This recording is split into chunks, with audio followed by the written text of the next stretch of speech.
जी ma'am, बस लगे हुए हैं। अच्छी बात है। और कोई डेट फाइनल आ गई आप लोगों की? मैम एफसीपीएस वालों की 1 से 4 जुलाई है। 1 से 4 में 1 से 4 कौन सी? जुलाई। जुलाई, ठीक है, नॉट बैड। 1 महीना मिल गया पूरा मजीद।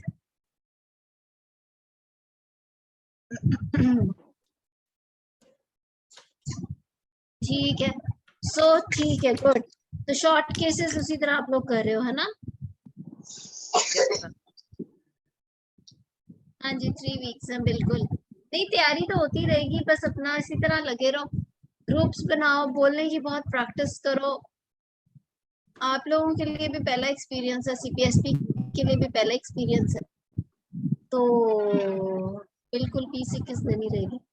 आज किसका केस है?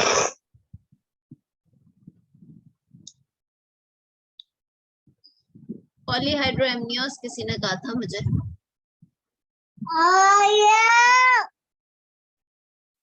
म्यूट कर रही हूँ, फिर जिसने बोलना होगा वो अपने आप को अनम्यूट करेगा। ठीक है जी, बताएं केस किसका था? डॉक्टर आयशा थी मेरा ख्याल है।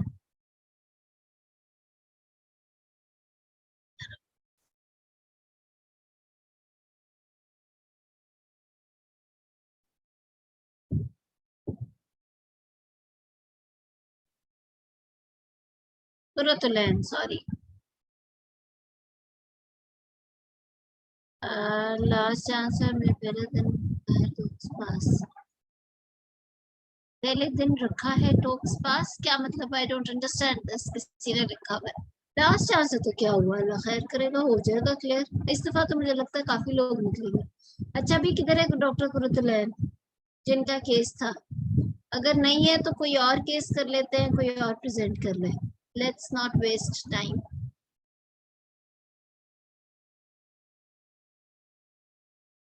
जी, कोई और केस कर लें, कोई और क्वेश्चन, कोई और क्वेरीज, लेट्स डू दैट। तब तक क्या पता डॉक्टर कुरतुलैन आ जाए, तो फिर हम उनके साथ कर लेंगे।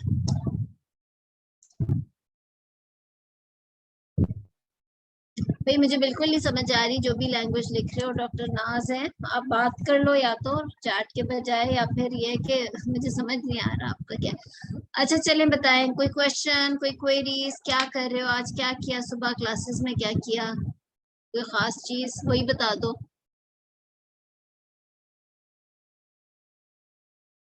हेलो, आवाज आ रही है आप लोगों को? हेलो, जी मैम, आ रही है आवाज आप? मैडम आ रही है आवाज। हाँ जी, तो बताएं फिर अभी क्या करना है? आज चुप क्यों है सारे? केस किसी के पास नहीं है मैडम। तो कोई क्वेश्चंस, कोई क्वेरीज, कोई दुख सुख ही बता दो अपना। आज ग्रुप में मैडम एक डिस्कस हो रहा था कि वही 12 स्टेशन होंगे, 10 मिनट्स ईच होंगे, और एक एक मतलब जैसे सर राशिद ने भी बताया था ना कि हर स्टेशन पे डिफरेंट सिनेरियो होगा, हाफ गायनी के होंगे, हाफ ऑप्स हाँ के हाँ, होंगे, बिल्कुल बिल्कुल और ये कि एक सही स्टेशन है। पे फुल जो है ना आपकी मैनेजमेंट तक जाएगा, हिस्ट्री, एग्जामिनेशन और मैनेजमेंट तक आपने 10 मिनट्स में ठीक कवर है। करना होगा ना सब कुछ। तो बस हाँ वही करके हर चीज से रिलेटेड, लाइक आज एनीमिया का टॉपिक है तो 5 to 6 क्वेश्चन हो, बस इससे ज्यादा आपने क्वेश्चनिंग नहीं करनी ना, रेलेवेंट ही करनी है, और एग्जामिनेशन हाँ भी हाँ, वही रेलेवेंट यू मांगना हैव है। To be very focused. अब हाँ जी। देखो थोड़ा सा डिफरेंट हो गया ना सिनेरियो, जी लेकिन 10 मिनट कम नहीं है फ्रैंकली। जी। तो आप जिस तरह शायद मैं पहले भी अपने सारी क्लासेस में कहती हूँ कि अपना एक पूरा फ्लो चार्ट बना लो कि आपने हर टॉपिक से रेलेवेंट फोकस्ड क्वेश्चन जो है ना 1 क्वेश्चन टू है। 3। जी जैसे अनीमिया है, अनीमिया में देखो एक तो बेशक एंटीनेटल हिस्ट्री होती होगी एटसेट्रा एटसेट्रा, लेकिन अनीमिया से रिलेटेड क्या है, सिम्टम्स से रिलेटेड है, उसकी कॉज से ऐसे। रिलेटेड है, और उसका effect on the quality of life से रिलेटेड है। जी ठीक है ना? ऐसे। बाकी अनीमिया में कोई और फीटल कॉम्प्लिकेशन इतनी होती नहीं, वरना एक पैराग्राफ या 4 लाइनें फीटल कॉम्प्लिकेशंस की भी होती है। तो जब आप ये चीज, जब उसके सिम्टम्स, प्रेजेंट सिम्टम्स कवर कर लोगे, उसकी कॉज रेलेवेंट की उसे एचएमबी रही पहले, या उसको कोई वर्म इन्फेस्टेशन की हिस्ट्री या डाइट या कंप्लायंस नहीं, वो रूल आउट कर लिया, और फिर आपने तीसरी चीज उसकी बाद में कर ली, उसके उससे उसका क्वालिटी ऑफ लाइफ पे कितना इफेक्ट पड़ रहा है, कि मतलब उससे आपकी थोड़ी सी मैनेजमेंट पे आ जाएगा ना कि अगर तो इतना क्वालिटी ऑफ लाइफ पे है कि वो उठ भी नहीं सकती और इतनी सिम्टोमेटिक है, या फिर ये है कि वो नॉर्मल अपना फंक्शंस ऑफ लाइफ कर रही है बट उसका उतने सिम्टोमेटिक नहीं है। तो और इसके अंदर एनीमिया इज वन थिंग जो कि फीटस के ऊपर इतना कॉम्प्लिकेट नहीं करता। तो इस तरीके से आप जब कर लोगे तो वो 4-5 चीजें हैं, लेकिन ये इतनी फोकस्ड हैं और ये आपको पूरी करनी है। और उसके बाद उसकी मैनेजमेंट है बेसिकली डायग्नोसिस के लिए। Yes, investigation finger tips doctor पे होनी अरुणा, चाहिए सारी बातें। जी सबा। ये समझ नहीं आ रहा है कि एग्जामिनर्स भी जो सुपरवाइजर्स भी ट्रेन होकर आए हैं या जो वर्कशॉप अटेंड करके आए हैं, सही तरीके से नहीं समझ में आ रहा कि पेशेंट की हमें एग्जामिनेशन मांगनी है या हमने वहाँ परफॉर्म करनी है। जैसे हमारी जो सुपरवाइजर है वो तो ये कह रही थी कि आपको टारगेटेड एग्जामिनेशन परफॉर्म भी करनी है विद इन 10 किसके ऊपर पेशेंट होगा वहाँ पे? सिमुलेटर जो भी रखेंगे। कहाँ ऐसा से तो है नहीं हो उनके पास सिमुलेटर? वो तो ये कह रही थी कि सिमुलेटर्स रखेंगे। फिर हो गए होंगे अरेंज, लेकिन इतने ज्यादा आई डोंट नो अरेंज हुए हैं नहीं। फिर हो सकता है 1 या 2 सिमुलेटर अरेंज हुए हो तो वो रखे हुए हो। इस चीज पे कंफ्यूज हो रहा था कि मतलब अगर हम एग्जामिनेशन के लिए भी उसमें उठे, मांगनी तो आसान है लेकिन 10 मिनट्स के अंदर आप जो है हिस्ट्री पॉइंट्स गैदर करें फिर उठ के जाएं एग्जामिन करें, उसमें तो फिर आप टाइम काफी कंज्यूम हो जाता है। मैनेजमेंट तक वैसे पहुंचना it's not really believable for me कि उन 10 मिनट्स में आपसे एक्सपेक्टेड होगा कि आप हिस्ट्री से लेके उसको एग्जामिन भी कर दो और उसका इन्वेस्टिगेशंस भी पूछ लो और उसको मैनेज भी कर लो। How is it possible? It is not possible कि देखो ना नीमिया का, चलो आप 5 मिनट में चलो हिस्ट्री एग्जामिनेशन तो कर लो, फिर या तो साथ साथ एग्जामिन करो, लेकिन वो तो सिमुलेटर है। तो फिर आप वो आई डोंट नो ये क्या कह रहे हैं, या तो वो खुद भी एनीमिया आंसर में कंफ्यूज हो रहे थे कि हमें भी सही से नहीं यस, मतलब समझ में किसी आ रहा को नहीं कि पता यार, ये हो ही नहीं सकता। It is not possible. बेशक आप जितना मर्जी फोकस्ड रहो, इट इज नॉट पॉसिबल कि आप उसका हिस्ट्री भी लो, एग्जामिन भी करो, इन्वेस्टिगेट भी करो, मैनेज भी करो। ये कैसा एग्जाम है कि 10 नहीं मिनट मैडम, में आप ऐसे कह रहे हो? नहीं ऐसे नहीं हाँ कह रहे थे कि उधर सिमुलेटर बैठा होगा, हमने उठ के एग्जामिनेशन भी करना होगा। हमने सिर्फ एग्जामिनर जो है ना सामने, उनसे मांगना है एग्जामिनेशन के, हम एनीमिया में ये मांगेंगे फाइंडिंग्स और ये इन्वेस्टिगेशन मांगेंगे। 3-3 मिनट मतलब उन्होंने रफली कहा अच्छा कि आप 3 मिनट्स में इतना कर लें, 3 मिनट्स में एग्जामिनेशन, 3 मिनट्स में इन्वेस्टिगेशन अच्छा, कर लें। ऐसे परफॉर्म नहीं करना, सिर्फ परफॉर्म मांगना नहीं है। करना। और अभी तक वो उनके मुताबिक यही था कि उनके यार मैनेजमेंट इट्स अरेंज नहीं हुए। नॉनसेंस। तो मुझे तो यही लगता है हमारे एग्जाम तक तो नहीं अरेंज होंगे। अब थोड़े से तो दिन रह गए, अल्लाह करे ऐसे ही। हो सकता है इस बार हो मैनिक्विंस ही ना, अरेंज नहीं हो हम बच सकते, जाएं। तो इस बार बच हम बच जाओगे। जाएंगे। मैनिक्विंस कैसे अरेंज हो सकते हैं यार? ये तो हाँ बहुत जी, ही बस हम बड़ी बात है। जबानी ही उनसे मांगेंगे, इसीलिए अच्छा है हम निकल जाएं तो। हाँ आप लोग तो निकल जाओगे, लेकिन जुबानी मांगना तो कोई फायदा ना हुआ, वो फिर कैसा वो यही एग्जाम हुआ? यही डिस्कस हो कोई रहा था बात कि फिर नहीं, ये कैसा एग्जाम हुआ। एग्जामिनेशन वाला सेगमेंट नहीं ठीक होगा, हाँ लेकिन जी। बाकी तो वो असेस कर सकते हैं आपको, इन्वेस्टिगेशंस और मैनेजमेंट और हिस्ट्री के वो सारा उसके कर लेंगे। हिसाब हाँ से। जी। तो वो आपको सारा देख लेंगे ना। तो जी। लेकिन जो मुझे लगता है ना फ्रेंकली, जो कि एक नॉर्मली एक्सेप्टेबल सी बात लगती है, 10 स्टेशन होंगे जिसमें से मे बी जो 6 स्टेशन है, मैं ये नहीं कहूंगी कि 6 गायनी के होंगे या 6 ऑप्स के होंगे, ये हो नहीं सकता, होना नहीं चाहिए पार्ट 2 के एग्जाम में। पार्ट 2 के एग्जाम में वैसे ही कुछ गायनी के स्टेशन ऑप से ज्यादा ही होते हैं।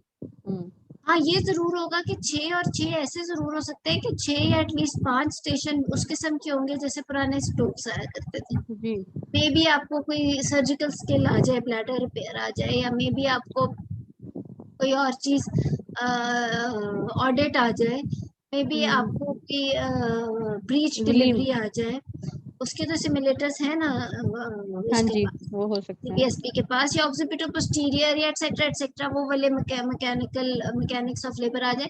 तो वो तो पुराने वाले जो स्टेशन जिस तरह होते थे, जो कि एक पूरा दिन होता था, तो उसमें से 6 उस किस्म के, जो 6 अगले होंगे ना, वो इट्स नॉट पॉसिबल कि वो अनीमिया का केस रखा। अव्वल तो वो एक सिनेरियो लिखा होगा, उसमें डायग्नोसिस तो वहीं पता होगा अनीमिया, तो उसके अंदर आप या तो वो होगा हिस्ट्री एग्जामिनेशन इन्वेस्टिगेशन और DD, या जी। वो होगा खाली इन्वेस्टिगेशंस और उसकी discussion maybe with DD, या फिर वो खाली होगा हिस्ट्री स्पेसिफिक सी, मे बी इन्वेस्टिगेशंस आपको बताया कि आयरन डेफिशिएंसी एनीमिया या कुछ ऐसा, खुद से इन्वेस्टिगेशंस भी नहीं होंगी, और सिर्फ मैनेजमेंट डिस्कशन।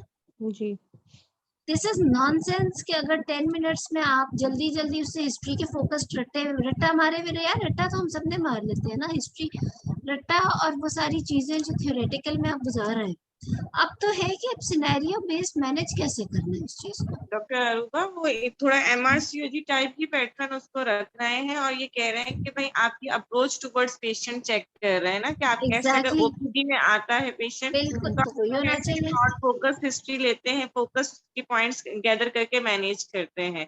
तो वो जो है मतलब 6 स्टेशंस बोले कि 3 ऑप्स 3 गायनी और 2 बोली थी स्किल्स, ठीक है, 2 स्टेशंस बोले थे कि आपके जो होंगे स्टैटिस्टिक्स के होंगे, उसमें कुछ भी ऑडिट आ बिल्कुल सकता है और बिल्कुल 2 स्टेशन एक्सेप्टेबल है। काउंसलिंग के तो इस तरह से टोटल 12 स्टेशंस बनाए हैं। बिल्कुल बिल्कुल, ये बिल्कुल सही डिस्ट्रीब्यूशन लग रही है। वही बात है ना कि 6 स्टेशन है जिसमें से जो कि लॉन्ग केसेस की ही शॉर्ट फॉर्म है और बाकी 6 स्टेशन उसी तरह 2 काउंसलिंग के हैं, 2 स्किल्स हैं, 2 थ्योरेटिकल टाइप जैसे ऑडिट या उस किस्म के, तो दो मतलब वही वाला पैटर्न है तकरीबन मोर लेस। 6 स्टेशन पुराने वाले टॉक्स वाले स्टाइल से और बाकी के जो 6 है वो यही शॉर्ट केसेस हो जाएंगे, लॉन्ग केसेस को शॉर्ट करके। बट ओके, अगर वो कह रहे हैं कि पूरा का पूरा case from history till management discuss होना है तो 10 मिनट में फिर आपको you have to be very very quick, बहुत ही फिंगर टिप्स पे आपको याद हो अबाउट हिस्ट्री। जिस तरह मैंने पहले भी कहा है कि अपना लिस्ट ऑफ टॉपिक्स बना लो, मोटे मोटे हर एक की हिस्ट्री रिलेटेड, सिर्फ उसी से हिस्ट्री रिलेटेड, सिर्फ उसी से एग्जामिनेशन के 4-5 points, not the whole examination. Maybe उसमें सिर्फ रेलेवेंट एग्जामिनेशन के अलावा जनरल फिजिकल के जो specific points to that particular topic, जैसे एनीमिया में अगर हम पैलर और कोइलोनिकिया देख रहे हैं, या अगर लगता है कि क्योंकि she is having shortness of breath और वो एक कार्डियोवास्कुलर डिजीज का भी जेवीपी भी चलो देखना है और सीवीएस को भी हम उसका करेंगे और फिर हम लोकल एब्डोमिनल एग्जामिनेशन वगैरह करेंगे। इसी तरह जैसे हम पीआईएच के अंदर सिर्फ स्पेसिफिक बात करेंगे तो यस, पल्स में radio radial radio femoral delay, JVP, renal bruit, oedema, ये जनरल फिजिकल के पॉइंट्स हैं और फिर एब्डोमिनल एग्जामिनेशन बिल्कुल इसी तरह फिंगर टिप्स पे आना चाहिए। जनरल फिजिकल के अंदर अब पीआईएच के अंदर आप अनीमिया और जॉन्डस और जनरल हाइजीन और वो सारी चीजों की बात तो नहीं करोगे ना। तो इस वजह से फिर इस तरह से यानी कि 4-5 ये तो वही बंदा है जिसको इस तरह फिंगर टिप्स पे याद हो कि बस उसने उधर से आपने नाम लिया और you know exactly without missing a single thing. आपका उस स्टेशन के ऊपर जैसे मैंने कहा है कि 1-2 स्टेशन तो बहुत मुश्किल होंगे, 2 स्टेशन मुश्किल हो सकते हैं इसके अंदर। एक तो आपका वही वाला जो पहले 6 स्टेशन का बातें हैं जिसके अंदर आपका वो आ जाता है, क्या उसे कहते हैं, यही टॉक्स के जो स्किल स्टेशंस और स्किल डेमोज और ये जो है काउंसलिंग, वो मुश्किल आ सकते हैं। एक स्टेशन उसमें से मुश्किल होगा, एक ही शॉर्ट लॉन्ग केस टाइप मुश्किल होगा। लेकिन उसके अंदर बात यही है कि आप you have to be this focus. जिस तरह मैंने अभी पीआईएच में 5 चीजें बोली हैं उसमें से एक चीज भी और नहीं है जो उसके जनरल फिजिकल आई नो नहीं है, मतलब you have to be like this कि यू शुड नो एग्जैक्टली कि उसमें और वो चीज नहीं है, बल्कि हम यही इसी की क्लास कर लेते हैं। डॉक्टर Quickly मैं अरूबा, आप लोग अस्सलाम वालेकुम मैम। हाँ मैम मैम मोस्टली तो इस चीज़ों के बारे में हमें पता ही है ना मैम। एक स्टेशन अगर मैं आपसे डिस्कस करना चाहूँ तो मार्सियो जी के बुक के हिसाब से ये टीचिंग अ जूनियर कॉलेज के है, method of taking the consent है, क्योंकि इसमें थोड़ी सी प्रॉब्लम आ रही है। मैं सिनेरियो पढ़ती हूँ। She is you are R5 and junior trainee second year students has recently joined your department. The trainee will be required to take the consent for an emergency laparotomy from the patient. And the patients have the history of ruptured ectopic pregnancy. You are getting ready for the laparotomy when you notice that this trainee has already fulfilled the consent form for this patient. Ma'am अब ये scenario है और task is for the candidate is एक consent form बना हुआ है जिसके ऊपर उसने कंसेंट लिया हुआ है। अब वो मैं बाद में पढ़ती हूँ जिसमें अब कैंडिडेट का टास्क ये है कि you have to review the consent form from the junior doctor and provide the feedback. Second आपका ये है कि explain the principle of obtaining the valid consent and support the trainee in their ongoing education. तो आप थोड़े से अब ma'am इसने जो है ना मेरे पास जो कंसेंट फॉर्म है उसमें पेशेंट के नेम और डेट ऑफ बर्थ लिखी हुई है और प्रोसीजर लिखा हुआ है कि emergency laparotomy opening up the abdominal cavity for the dealing with the ruptured ectopic pregnancy है. And the intending benefits लिखे हुए हैं कि the tube containing the ectopic pregnancy has ruptured, resulting in the hemorrhage. A cut would be given in the abdomen to open the tube. And फिर risk factors लिखे हुए हैं कि hemorrhage requiring the blood transfusion, and rarely the recurrent ectopic pregnancy, poor fertility outcome in the subsequent pregnancy. And में जो doctor ने जो है ना डेट लिखा हुआ उसकी साइन है और जो है उसका MR नंबर है और top copy accepted by the patient. Yes, ये मतलब कंसेंट फॉर्म है जो वहाँ का है. मैम मेरा क्वेश्चन ये कि अब इस तरीके से अगर हमारे पास क्वेश्चन आता है तो ये तो R2 ने भर दिया है उसका कंसेंट फॉर्म. अब मुझे इसको क्या सिखाना पड़ेगा, थोड़ा सा गाइड करेंगे इसके हवाले से. मैं जरूर आपको गाइड करूंगी. एक चीज जी मैम, थोड़ा सा फर्क है MRCOG और FCPS. ये स्टेशन बेसिकली कंसेंट का नहीं है, ये स्टेशन है मेडिकल एजुकेशन का. उनका जो एग्जाम है उसके अंदर एक बहुत इम्पोर्टेंट मॉड्यूल है ट्रेनिंग एंड एजुकेशन का, जिसके अंदर बहुत सारे सेगमेंट्स हैं कि किस तरह की ट्रेनिंग है, ऑन एट वर्क ट्रेनिंग है, समेटिव असेसमेंट, इस किस्म की बेइंतहा चीजें हैं उसके अंदर. ये बड़ा ये सुनने में जिस तरह का लग रहा है ना कि एक सिंपल कंसेंट का स्टेशन है, शायद ये वो नहीं है. This is more of the education and training station. जब उनका R5 या जब उनका MRCOG का बंदा निकलता है तो वो सिर्फ एक डॉक्टर या MRCOG नहीं होता, वो एक ट्रेनर और एज अ टीचर बहुत साथ निकलता है. तो इसलिए वो बहुत ज्यादा इम्पोर्टेंस देते हैं इस चीज को. उनके एनालिसिस, उनका समेटिव असेसमेंट और पता नहीं कौन कौन सी assessment, at work assessment, TOACS, OSCE, each and everything. जहां तक बात रही कंसेंट, वो हमारा नहीं है सेगमेंट. हमारे एग्जाम में एजुकेशन, मेडिकल एजुकेशन का मॉड्यूल नहीं शामिल. हमारे एग्जाम में आप लोगों को आइडिया होगा, आज तक किसी स्टोक स्टेशन के अंदर उस तरह के सवाल अगर किसी ने MRCOG अटेम्प्ट किया हुआ है या वो वाला मॉड्यूल देखा हुआ है जिसके अंदर मेडिकल एजुकेशन या मे भी किसी ने, अभी तो खैर आप लोग इंशाल्लाह FCPS कर रहे हो, फिर आगे जाके मेडिकल एजुकेशन वगैरह की अगर डिग्री करोगे then you get to know. हाँ जी, हाँ डॉक्टर रुबा, एक तो शायद वर्कशॉप हुआ था, मुझे अब पता नहीं है कंफर्म, कि कुछ लोग कह रहे हैं कि डॉक्टर शैलावती ने लिया था और कुछ लोग कह रहे हैं कि वो CPSP लाहौर से मतलब आए हुए हैं, लेकिन स्टेशन शेयर होते ग्रुप में. ठीक तो है. उसमें एक स्टेशन इस तरीके का था, मैं इतना मतलब इन लोगों ने तो टीचिंग का एक मतलब स्टेशन कर दिया, लेकिन वहाँ पे वो टीचिंग का नहीं था, लेकिन कंसेंट टेकिंग का उन लोगों ने वो मैं आ रही हूँ उसकी कंसेंट आपको लेना. मैं आ रही हूँ उसकी तरफ आ रही हूँ. ये station is more of a teaching और मेडिकल एजुकेशन स्टेशन, जिसके अंदर R2 की असेसमेंट हो रही है कि उसका फिल किया हुआ कंसेंट फॉर्म आया है और आपने उसकी ट्रेनिंग करनी है, राइट. वो चाहे रप्चर्ड टॉपिक का कंसेंट फॉर्म है, it's not about the topic, it's about the main object, जो उसका मेन मकसद है फॉर दैट स्टेशन जो MRCOG के एग्जाम के.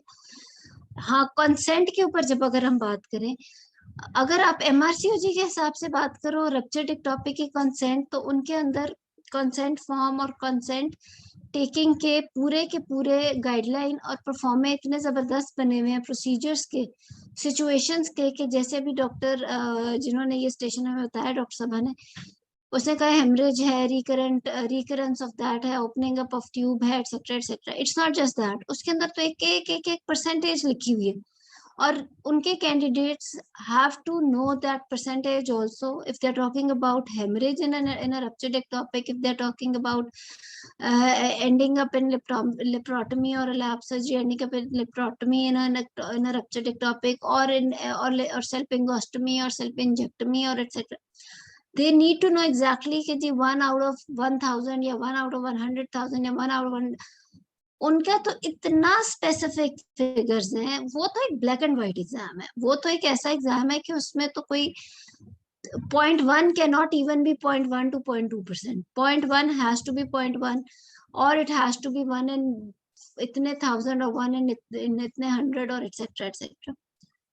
तो अगर तो आप इसकी कंसेंट की फिर बात कर रहे हो, और अगर कंसेंट आई है and you have to perform up to that level. जैसा MRCUG का कोर्स है या MRCUG का स्टेशन है, तो फिर you can not talk like the way we are talking.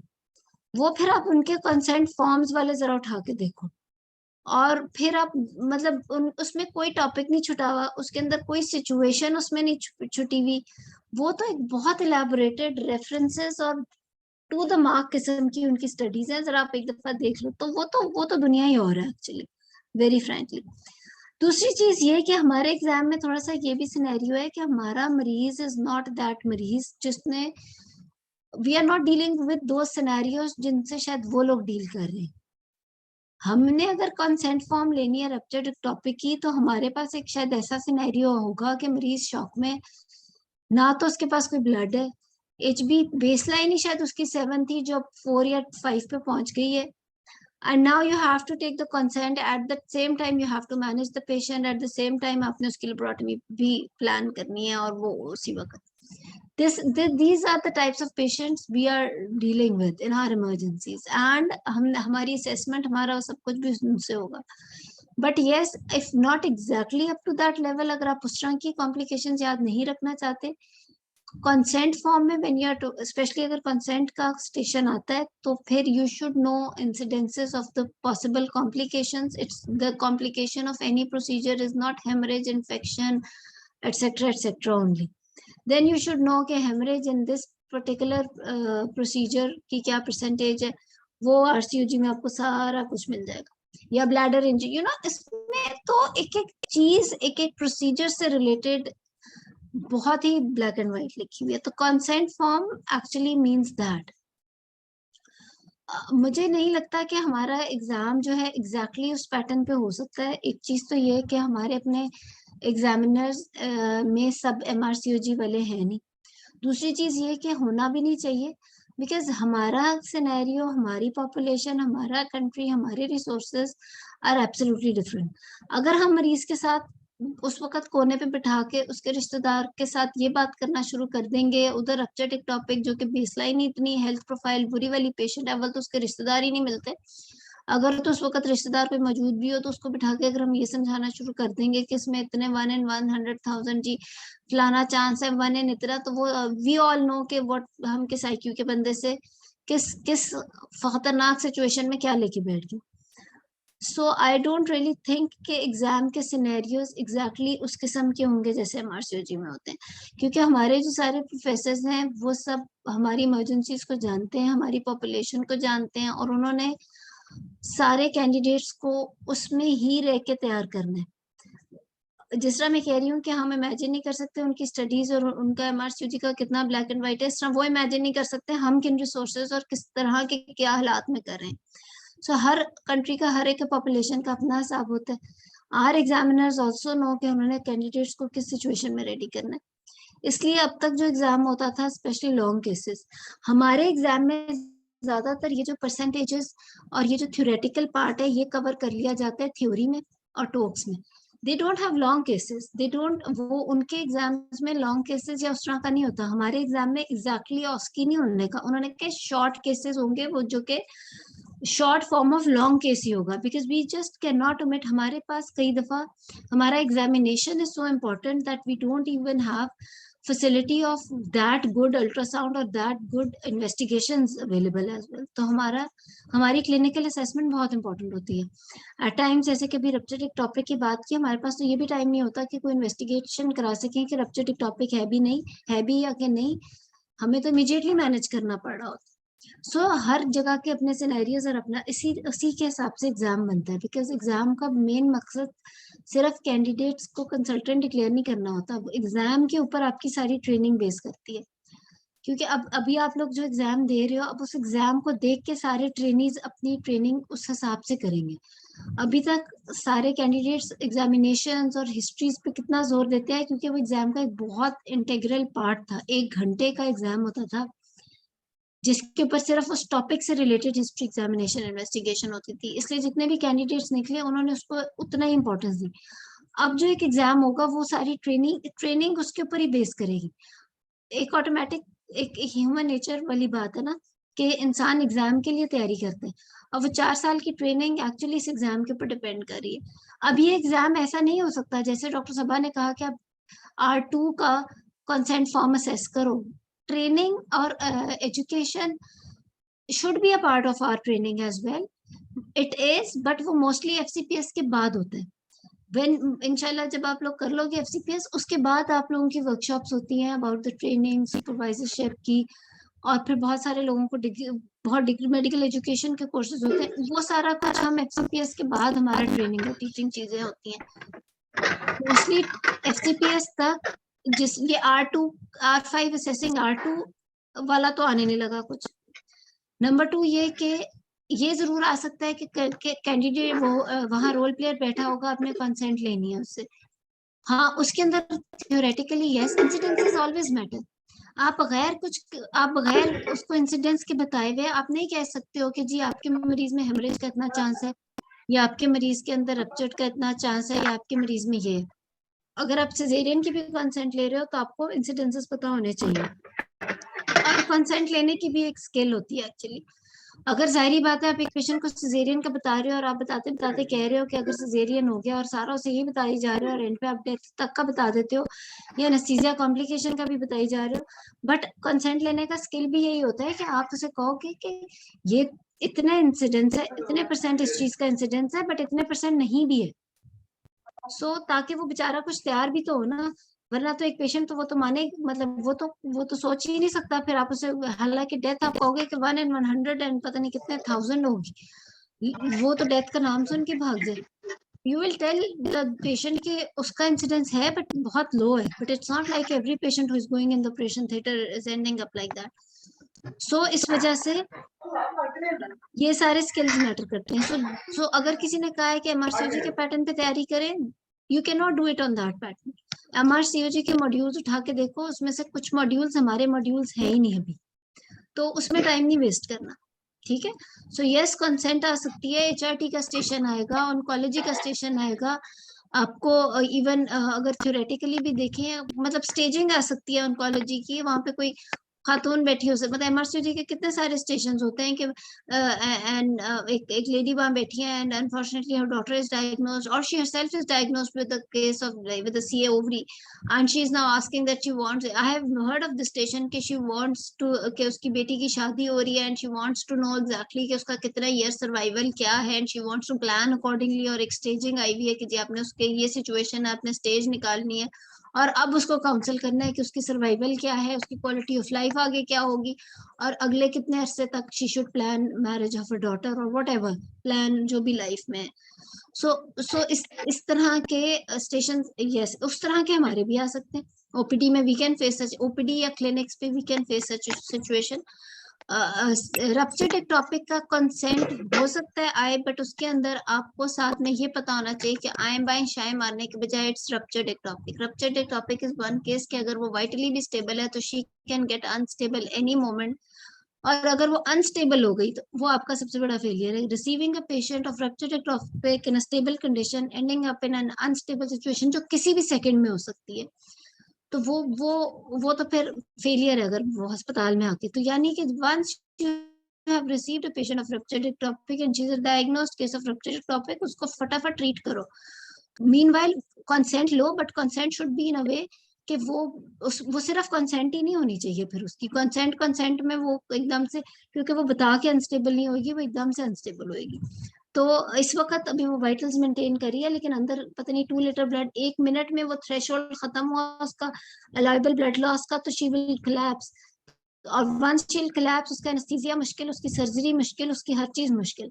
तो दीज आर फ्यू थिंग्स जो आपने वहां पे प्रेजेंस ऑफ माइंड से काम करना है कि एक शॉक में मरीज आया हुआ है, तो उसके कंसेंट पे नहीं सारा टाइम वेस्ट कर देना कि आप उसे साइड पे ले जाके यही समझाई जा रहे हो कि हेमरेज का कितना चांस है, एनेस्थीसिया कॉम्प्लिकेशन का कितना चांस है, तो क्या नहीं है।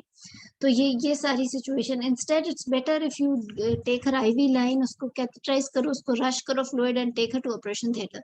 मीनवाइल उसको जिस तरह की कंसेंट आप कर सकते हो तो करो। सो जो कि असल में रियल लाइफ आपके सिनेरियोज है वही आने एग्जाम में, पाकिस्तान वाले सिनेरियोज। मैडम मैं थ्योरी बात आपकी चेक हो गई। हाँ हुदा, मैंने एक बात पूछनी थी कि जैसे ये लॉन्ग केसेस हैं वो कैसे असेस होंगे, आपने बताया? लॉन्ग केसेस को देखो ना, स्प्लिट अप होंगे इनटू शॉर्ट केसेस। जिस तरह मैंने कहा लॉन्ग केस, अब उस देखो एक बात किसी ने मुझे बताया था कि डॉक्टर आरिफ तजम्मुल किसी कोर्स में कह रहे थे कि इस लफ्ज को ही भूल जाए, आपके लॉन्ग केस भी कुछ था, फॉरगेट अबाउट दिस वर्ड। अब वही चीजें शॉर्ट केसेस होंगी, इलेबोरेटेड शॉर्ट केसेस कह लो, कि जैसे एनीमिया की बात हो रही है, एनीमिया में जो स्पेसिफिकली हिस्ट्री है, you should know that, not the whole history of the whole patient, specific to that। यानी दे दिया होगा कि प्राइमरी ग्रेविटा विद इतना haemoglobin and these symptoms presents at इतने weeks of gestation, now manage, right? Management में अगर आप हिस्ट्री से अगर स्टार्ट करोगे 8 HB है तो why is it 8, उसके सिम्टम से रिलेटेड, मतलब पर वो यही बात है, भी किसी ने जो टाइम डिवीजन बोला है कि 3-3 मिनट कर ले, वो उस तरीके से हो सकता है। लेकिन मुझे अभी भी ये लगता है कि एक अगर 10 मिनट्स के अंदर हिस्ट्री एग्जामिनेशन इन्वेस्टिगेशन डीडी हो सकता है, या फिर मतलब completely ending up till management is difficult, या क्योंकि उसकी तो मैनेजमेंट में भी फिर पूरी एक डिस्कशन होती है, और देन या फिर होगा कि इन्वेस्टिगेशंस डीडी एंड मैनेजमेंट। तो बेसिकली वही जो पहले लॉन्ग केस होता था उसको स्प्लिट अप करके शॉर्ट केसेस बन जाएंगे, ठीक है? अब उस वर्ड को भूल जाओ, लॉन्ग केस को, है ही शॉर्ट केसेस,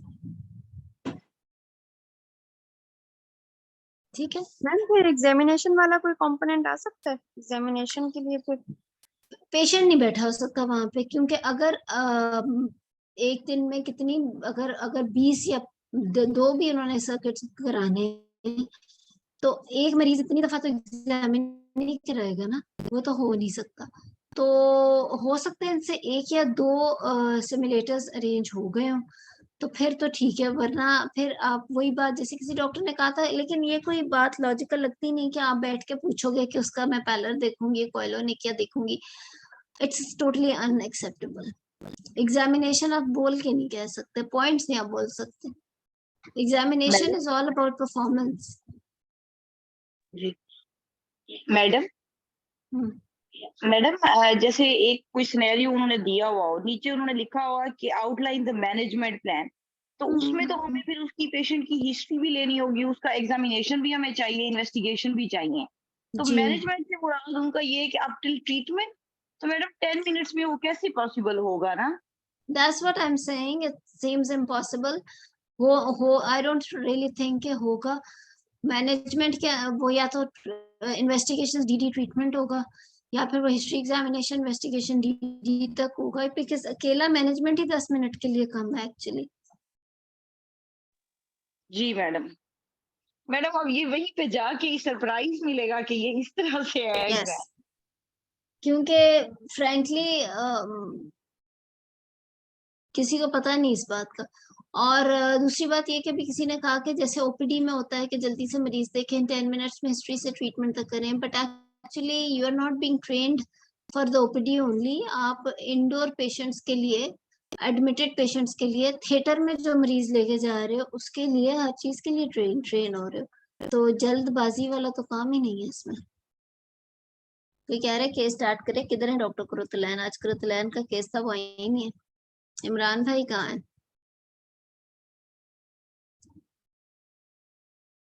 इमरान भाई ने पता नहीं उनसे कांटेक्ट किया है कि नहीं। हाँ इमरान भाई, डॉक्टर कुरुतलैन से कांटेक्ट करें ना, जिनका आज केस था। मैं करता हूँ दोबारा। अच्छा, और कोई दुख सुख तो बताएं। लेकिन मुझे लगता है कि पास होने के चांसेस ज्यादा हैं सबके। मैम देखो चेंज आता है ना, तो इसी तरह आता है। सफिया जी डॉक्टर साहब, एमसीपीएस वालों के एग्जाम कब तक होंगे? जैसे अभी एफसीपीएस वालों के 1 जुलाई को होंगे स्टार्ट। मुझे डेट्स नहीं पता। चलो अच्छा, बल्कि आप लोगों को पता चल जाएगा कि क्या हुआ है एफसीपीएस का।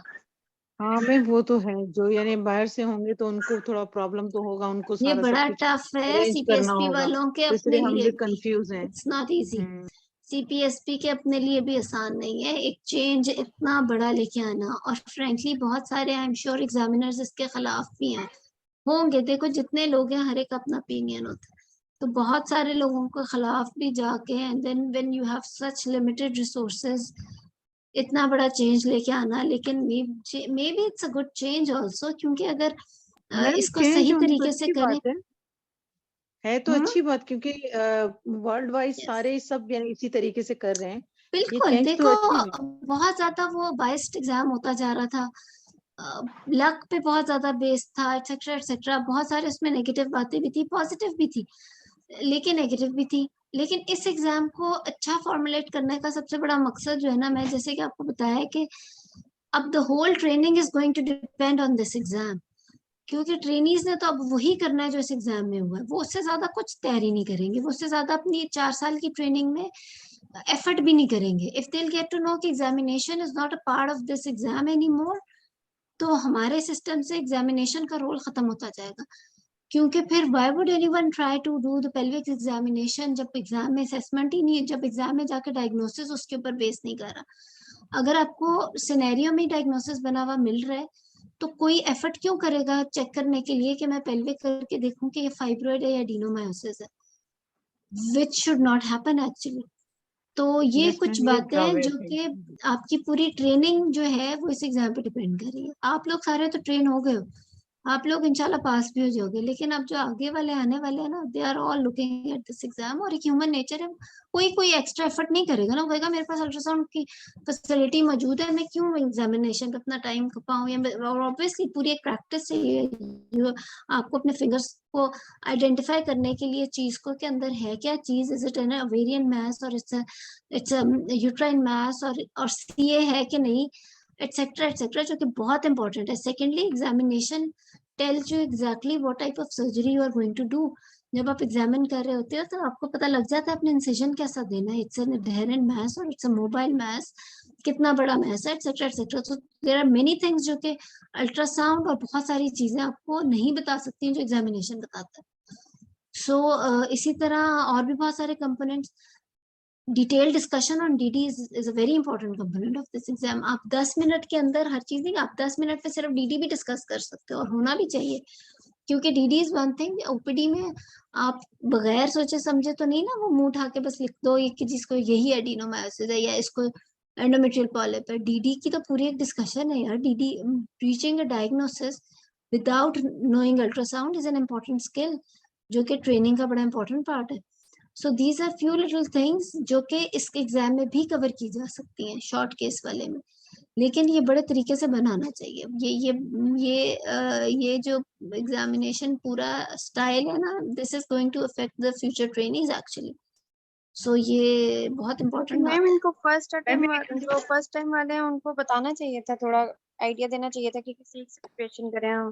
प्लानिंग होनी चाहिए थी थोड़ी सी। देखो फ्रैंकली मुझे ऐसा लगता है कि जब ये बना, एक्चुअली मेरी इस तरह से मुलाकात एक दफा तो हुई थी डॉक्टर तैयब, तो उसके बाद उस तरह हुई नहीं। वैसे मैं उनको कह भी सकती हूँ कि इसमें मुझे ऐसा लगता है कि सीपीएसपी को खुद भी 1-2 कोर्सेज कराने चाहिए थे कैंडिडेट्स के, कि these are the possible stations and this exactly is the way this station is going to come। उससे उनकी अपनी भी प्रैक्टिस होती और कैंडिडेट्स को एग्जैक्टली पता चलता है कि उन्होंने करना क्या, कि उनको किस तरीके से तैयारी करनी है। और इन कोर्सेज सीपीएसपी को पता लग जाता है they are ready for the exam और नॉट, कि ये सिस्टम उनको इम्प्लीमेंट भी करना चाहिए बिकॉज ये this exam is a very big responsibility. जैसे मैं प्रेजेंट तो चलो आप लोग तो निकलते ट्रेन भी हो गए, निकल भी जाओगे इंशाल्लाह, लेकिन जो है बात सारी वो अगले ट्रेनीज आने वाले ट्रेनीज की, वो भी बड़ी इंपॉर्टेंट है।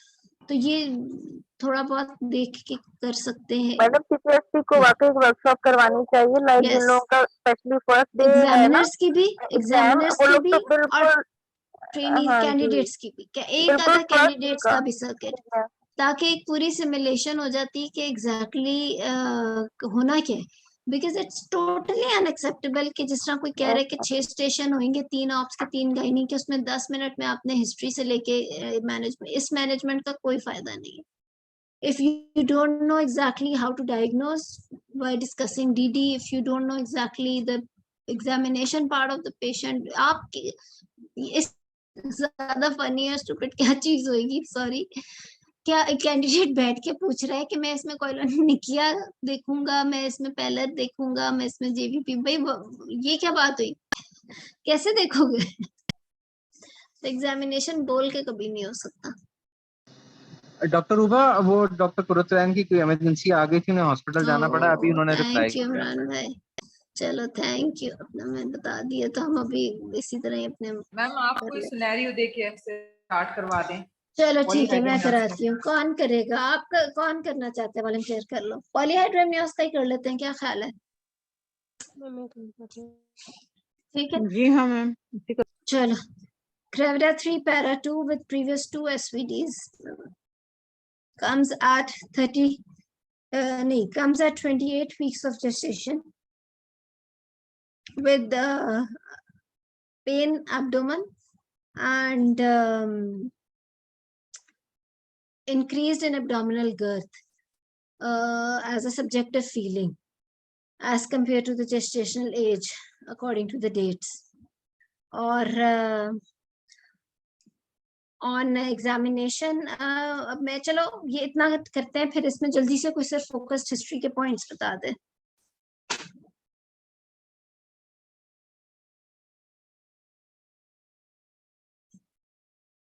बड़ा आसान है ये तो।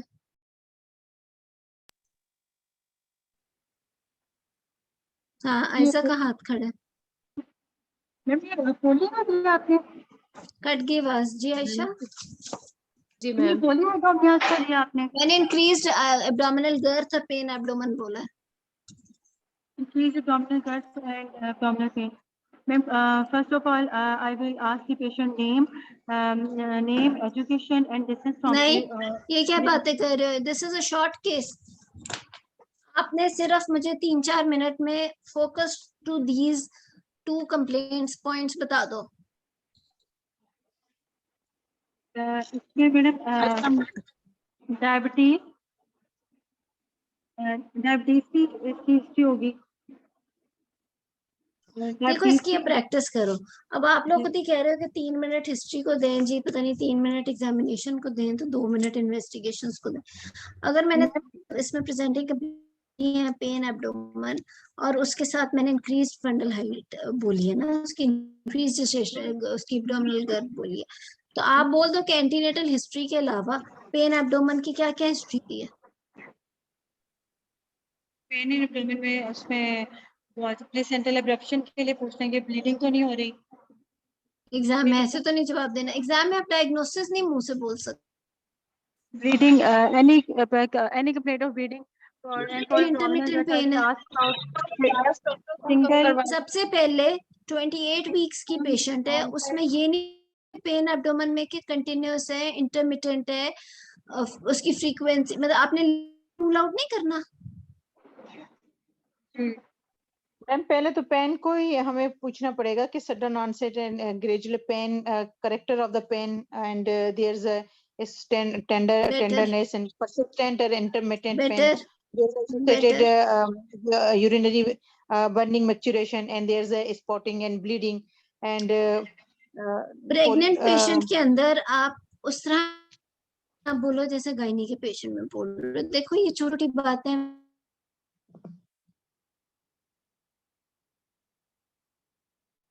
Yes, ma'am. Then, ma'am, we will ask any rupture of membrane. हमें फोन करता है, एक लेबरिंग पेशेंट एक करती है या आपके ओपीडी में आती है और कहती है मुझे दी है तो हॉस्पिटल आई है या उसने आपको कॉल की, तो सबसे पहले आपके जहन में लेबर नहीं आता कि hopefully she is not in labour at 28 weeks. How do you differentiate between labor and an ordinary pain in pregnancy? By asking a patient that are you having a continuous pain or an intermittent pain? Isn't it so? Yes, ma'am. You have to change your style. आपने अगर तो ऐसा ही है कि 10 minute में पूरा case है या नहीं भी है, चलो अगर हिस्ट्री एग्जामिनेशन इन्वेस्टिगेशन भी 10 मिनट में है तो आपने अपने 4 वर्ड से ही अब इम्प्रेस करना है एग्जामिनर को। Every candidate is going to say all those things which were so much better, no doubt. अच्छी थी बातें कि nature, gradual, and etc. etc. But if you have not use the term continuous, और labour pain तो होती ही intermittent है, आती है जाती है, आती है जाती है. It cannot be a continuous pain. If she's having a continuous pain, then you can rule out anything else, like maybe abruption, maybe trauma, maybe sudden onset, maybe radiation anywhere, maybe it's... If she says it's intermittent, तो फिर अगला सवाल क्या होगा कि show तो नहीं आया, पॉजिटिव शो पॉजिटिव तो नहीं हुआ, लीकिंग तो नहीं होगी, what about the baby movements. फिर आपकी पूरी हिस्ट्री चेंज हो जाती है towards labour if she saying it's intermittent. तो ऑप्स के पेशेंट के अंदर आपकी पेन की हिस्ट्री वैसी नहीं है जैसे गायनी के पेशेंट में. ठीक है. सो मैं ट्राई करूं? जी करें कशा. दो मसले इस मरीज के मैंने बोले हैं, पेन और इंक्रीज्ड गर्थ, जो कि बड़ी वैसे सब्जेक्टिव सी है, लेकिन चलो पेन से ही कर लो कुछ. हाँ जी. बिस्मिल्लाह. After introduction of myself, exam में ना बिस्मिल्लाह पढ़ने बैठ जाना हर सेशन से पहले. After introduction of myself, I will take introduction of my patient, completing her biodata, including her last menstrual period, to confirm her estimated date of delivery and period of gestation. I will take history of current pregnancy, including whether the pregnancy is booked or unbooked, and whether this is a singleton pregnancy or twin pregnancy, and whether she has gone through any dating scan, anomaly scan, and is there any history suggestive of diabetes or any other medical disease with pregnancy, and is there any history of any event during antenatal period. Then I will ask about the current symptoms, like she is having sudden increase in the abdominal girth and abdominal pain. Then what type of pain she is feeling? Is the pain intermittent and with regular and intermittent, and whether it is associated with the vaginal discharge, bleeding, and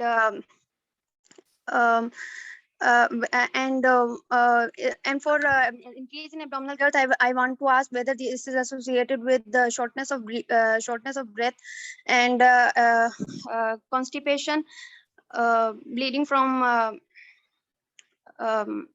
constipation, and leg swelling. And then after that, has she taken any treatment up till now? And then I want to ask about her previous history, that she is gravida 3 para 2.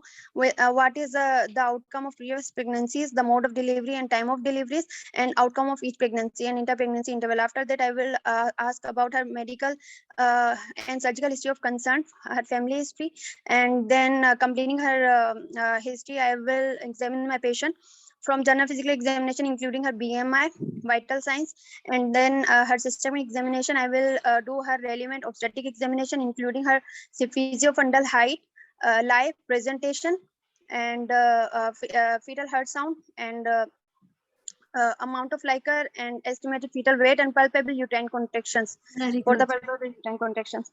After that, I will order her investigations, including her general health profile with complete blood count, and her viral screening, and random blood count, random blood sugar, and urine examination, and her recent.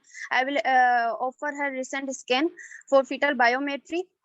Especially for the fetal biometry, number of the fetuses, and fetal cardiac activity and fetal movements, and maximum vertical pool, and placenta localization, and any gross anomaly present at the time of scan.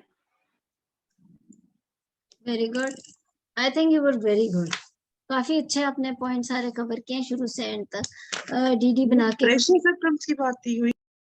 Sorry pressure symptoms भी पूछने चाहिए थे. मैं वही बताने लगी हूँ, pressure symptoms और साथ एग्जामिनेशन में वो चीजें भी, और छोटी छोटी चीजें और भी मिस हुई हैं, लेकिन चलो एटलीस्ट भी बेहतर था. पेन को आपने लेबर इंटरमिटेंट के बाद आपने बाकी तो छोड़ ही दिया, क्या पता इंटरमिटेंट ना हो, तो अब वो बाकी जो अगर कंटिन्यूस पेन है तो वो वही टेंडरनेस या उसके अलावा रेडिएशन और वो जैसे जो बाकी पॉइंट्स डॉक्टर सफिया बोल रही थी, तो वो सारे पॉइंट्स आप बोल सकते हो. और प्रेशर सिम्टम्स जैसे तरह एग्जामिनेशन में आप उसका एडीमा और वेरिकोसिटीज में भी रूल आउट कर सकते हो वो. लेकिन ये चलो फिर भी ओवरऑल इट वाज बहुत अच्छा बताया. शी हैज कवर्ड वेल और टाइम बड़ा जबरदस्त लिया. आई थिंक इन्होंने 48 पे शुरू किया था और अब 52 हुए हैं, तो 4 मिनट्स में she has told us very specific points of history examination and investigations. तो नॉट बैड, गुड। इसके अंदर डीडी भी थोड़ा सा और भी बन सकता था, जिसमें अब्रप्शन भी आ जाता है। ट्विन को आपने मल्टीपल प्रेगनेंसी और मिस्टेकन डेट्स को तो कर दिया रूल आउट। फाइब्रॉइड हो सकता है। एनोमलस का चलो आपने आगे जाके अल्ट्रासाउंड में एनोमलस में भी मांग लिया, लेकिन आप हिस्ट्री वाले पॉइंट में भी कह सकते थे कि अभी तक जो स्कैन हुआ है उसमें कोई नॉर्मली स्कैन या उसके ऊपर कोई कमेंट हुआ या नहीं हुआ, तो वो सारा कुछ बिल्कुल आप कर सकते थे। तो लेकिन फिर भी अदरवाइज जो टाइम, अब बात ये है कि जितना थोड़ा टाइम है वो उसमें इसी तरह की प्रैक्टिस करें कि इस तरह से कवर हो, क्योंकि अब देखो अगर इन्वेस्टिगेशन तक हमारी बात हो जाती है तो आगे मैनेजमेंट फिर भी डिस्कस करना आसान है। So not bad, very good. और किसी ने कुछ ऐड करना है या कमेंट करना है? मैम इन्फेक्शन अगर पूछना हो, एनोमलीज को रूल आउट करने के लिए बिल्कुल कुछ ये बातें, लेकिन वही बात है कि जब सारे कैंडिडेट्स गुजर के जा रहे होंगे और एकदम से एक ऐसा कैंडिडेट होगा जो टाइम मैनेजमेंट भी ठीक कर रहा है, एटलीस्ट चलो 80% बातें तो ठीक ही कर रहा है, तो वो फिर काफी ठीक हो जाता है। और ये किस तरह हो सकता है पॉसिबल? ये उसी तरह हो सकता है जैसे मैं कहती हूँ कि प्लीज अपना होमवर्क पहले पूरा करो, हर टॉपिक से स्पेसिफिक हिस्ट्री के पॉइंट्स, एग्जामिनेशन के पॉइंट्स, इन्वेस्टिगेशंस के पॉइंट्स और मैनेजमेंट के पॉइंट्स, रोजाना सुबह उठ के ये काम करना है और यही चीजें बार बार रिवाइज करनी है। ओनली देन आप वहां पर कोई चीज मिस नहीं करोगे। ठीक है, गुड। चलो लेट्स मैनेज हर देन। इधर कहीं कश्यप।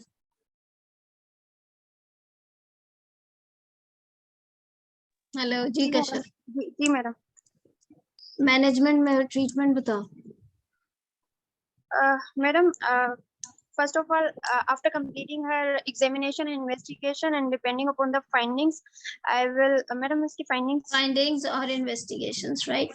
Findings में yes, fundal height was 32 centimeters और longitudinal lie, cephalic presentation है, crease lighter है, no palpable contractions, और उसके अलावा जो अल्ट्रासाउंड फाइंडिंग है उसके अंदर बाकी सारा कुछ यही है। पैरामीटर्स 28 वीक्स वाले हैं, but amount of liquor is AFI is 28।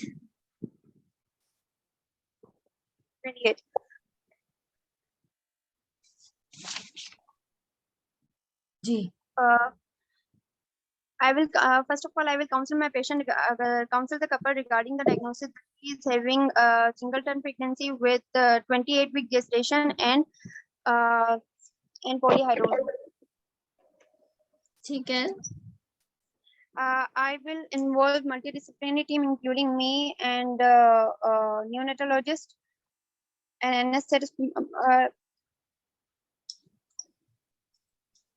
And then after that I will अभी counsel 28 वीक्स पे एनेस्थेटिस्ट ने क्या करना है? जी मैडम इसमें जो हम रिपीट करवाते थे पहले ultrasound for confirmation of diagnosis from senior radiologist, इसमें वो लाइन हमें बोलनी है। एग्जाम में तो आपके पास जो अल्ट्रासाउंड फाइंडिंग है वो सीनियर मोस्ट की मौजूद है, आपने सीनियर से नहीं कराना। ठीक है, ठीक है। हाँ, एक्सेप्ट के मे बी कोई ऐसे ही नॉर्मलस आ गया बेबी के, उसमें आप सेकंड ओपिनियन लेके टर्मिनेशन प्लान करना चाह रहे हो, दैट्स अनदर थिंग। वरना कोई भी पॉजिटिव फाइंडिंग वाला स्कैन आया है वो सीनियर का ही है, वो आप रिपीट नहीं कराओगे। I will counsel the couple regarding the diagnosis that she is having 28-week pregnancy with polyhydramnios. I will manage my patient as outpatient department, on the basis of outpatient department.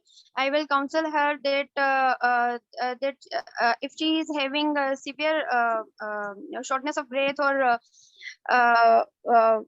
and other problems, then I can give her tablet indomethacin. And for pain relief. चलो management में मार खा रहे हो, और ठीक है। 20 days कोई और भी अगर करना चाहता है बता दे। मैं करना तो चाहती हूँ, मेरा नेट काम नहीं कर रहा, बाबा आवाज चली जाती तो मैं चलो सुन ही बोलो रही हूँ। फिर, कुछ नहीं होता, अभी तो कर रहे ना काम, बोलने। मैम क्या चीज? Management treatment of this patient. जी मैम, मुझे मैनेजमेंट के लिए आप मुझे वो बता दें, वीक्स बता दें इसके। 28 वीक्स। 28 वीक्स पे AFI भी 28 ही है। और मैम सिम्टम के साथ प्रेजेंट किया था कंटिन्यूअस पेन और increased abdominal girth. Okay. I will counsel my patient about the diagnosis that she has the polyhydramnios and the intermittent continuous मैं सुन नहीं पाई. She has pain. Continuous pain है, Okay. मुसलसल. My aim of management is to symptom free of the patient and explain her about the fetal-maternal risk related to this case and multidisciplinary team approach. And after that, I will explain that she has the I will reduce her symptoms by the medication or by the amino reduction. She is in the category of moderate polyhydramnios, so I will if offer she her. का पता नहीं है, आपको FI दिया हुआ है.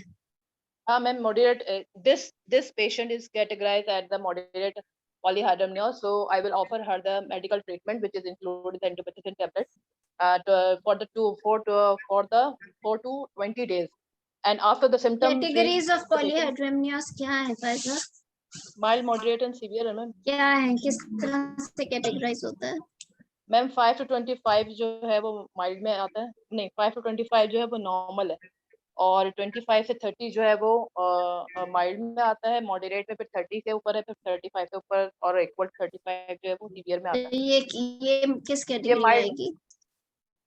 हाँ, ये मैम माइल्ड में आएगी. She is in the category of mild, so I will explain her this is a mild polyhydramnios, and she can be as a deal with the outpatient department with the counseling of the symptoms of the symptoms, and on each visit I will inquire about the perception of the fetal movements and the and any other complaints she has, like the pain in abdomen and any leaking and decreased fetal movement and any other complaints, and with the fetal maternal surveillance according to her case. And she should be deal as an outpatient department up till the 36th week. Time and delivery and modern delivery should be discussed with the patient, and continue as if she is going as smoothly, then continue her pregnancy up till 39 plus 6 weeks or 40 weeks. अच्छा, देखो बस ऐसे ही था, कोई खास नहीं था. कौन बोला? जी मैम, मैं आपदा. हाँ आपदा जी, आप बोले. मजा नहीं आया फैजा? हाँ जी मैम, in this case, नहीं in this case, इसी तरह ही हम सब करेंगे. जी आपदा. in this case, I will consult the couple regarding the diagnosis that my patient has mild polyhydramnios, although the cause is not defined yet. But for that purpose, I have to admit the couple. I have to admit the patient, explaining all the fetal-maternal implications, including that there is a chance of preterm labor, and also there is a chance of placental abruption. For that purpose, I have to monitor, do the fetal-maternal monitoring, in which I will, in case of maternal monitoring, I will check the maternal blood sugar levels at least 4 times a day, and also will repeat the ultrasound scan for any gross anomalies.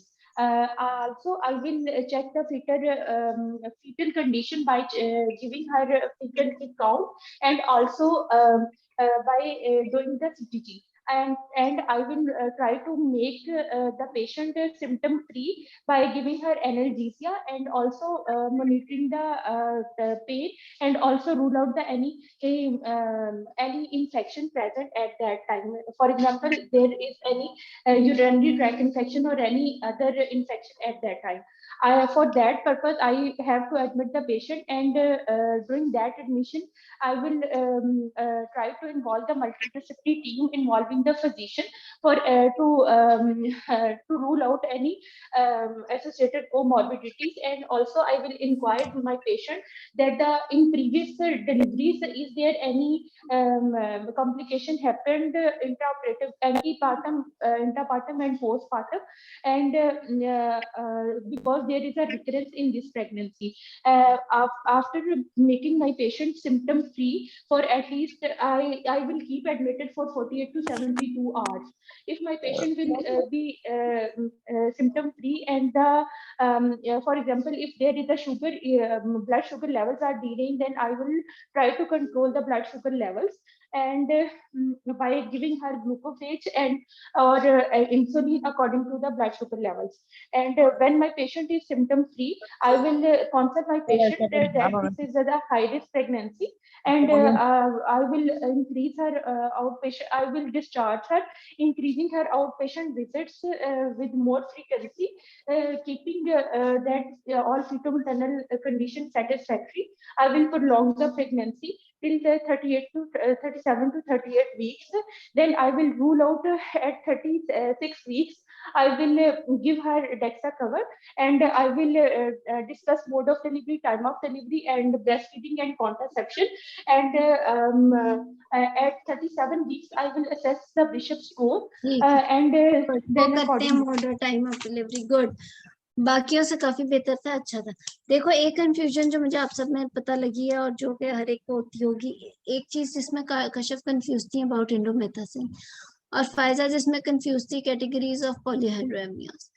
Categories of polyhydramnios high risk के अंदर दी हुई है, लेकिन frankly clinically और practically they are not applicable. कहीं किसी guideline में कहीं आपको बहुत हार्ड एंड फास्ट नहीं मिलता कि ये माइल्ड है तो ये करना है, मॉडरेट है तो ये करना है, क्योंकि मॉडरेट है तो टैप करना है, या सिवियर है तो फिर तो यही कर देना। ऐसा कुछ भी नहीं है, ना ही तो आप इस कंफ्यूजन में नहीं पड़ना। पॉलीहाइड्रोएमनियोस में सबसे पहली चीज ये, जो मरीज वहां सामने बैठे, जब आप स्टार्ट करते हो कहना उससे क्या will counsel her that she is having polyhydramnios at 28 weeks. तो पहला सवाल मरीज का, देखो हमारी जो काउंसलिंग है वो ज्यादा से ज्यादा मरीज के सवालों का जवाब पहले ही हो जाना चाहिए ना। सबसे पहला सवाल मरीज की तरफ से आना है कि व्हाट इज द कॉज, मुझे क्यों है पॉली। तो आपकी स्टेटमेंट ही ऐसी होनी चाहिए कि उसको सवाल का मौका ही ना मिले। आप बोलो कि you are having polyhydramnios at 28 weeks of gestation which is due to this. अगर आपने उसका फॉर एग्जांपल इसके अंदर इन्वेस्टिगेशंस में जीटीटी और HbA1c मांगना चाहिए था, चलो अगर वो नॉर्मल है and no other cause is found, for example baby भी नॉर्मलस नहीं है, तो फिर आप कहोगे कि इट्स इडियोपैथिक। इतने % of the patients can have idiopathic polyhydramnios, probably 40%। So this is idiopathic polyhydramnios. और उससे अगला सवाल ये होगा कि what is the possible complication I can have, या what is the possible complication my baby can have because of this. तो वो आप बताओगे। सो आपकी जो पहली लाइन है वो सिर्फ काउंसलिंग, वो ही तो आपको पास फेल फ्रैंकली वही डिफाइन बहुत इंपॉर्टेंट होता है, हो जाता है कि कहाँ पे आप खड़े हो, कि आपकी पहली लाइन ऑफ काउंसलिंग से ही पता चल जाएगा एग्जामिनर को कि आपको एग्जैक्टली पता है कि आपने उसको पेशेंट को क्या बताना है। You are having polyhydramnios at 28 weeks which is idiopathic because all your investigations are normal, there is no anomaly in the baby and blood sugar levels are normal, GTT ठीक है या HbA1c ठीक है। So you are having polyhydramnios, what are the possible fetal-maternal complications? preterm हो सकता है, इसके अंदर abruption हो सकती है, इसके अंदर मेन तो ये दो बातें हैं। later on at the time of delivery PPH हो सकता है, वो सारा कुछ हो सकता है, more chances of caesarean section हो सकता है, ठीक है। सो ये 3-4 चीजें आप उसको बता दोगे, उसके बाद आप उसका बेशक रूल आउट करो, उसकी पेन मैनेज करो, जिस तरह आप दने वो सारा कुछ किया। So first line of counselling is very important. तीसरी चीज जो काउंसलिंग की पहली लाइन में ही पेशेंट सुनना चाहता है, वो ये सुनना चाहता है कि are you going to keep me indoors और you are going to deal me on outdoor basis.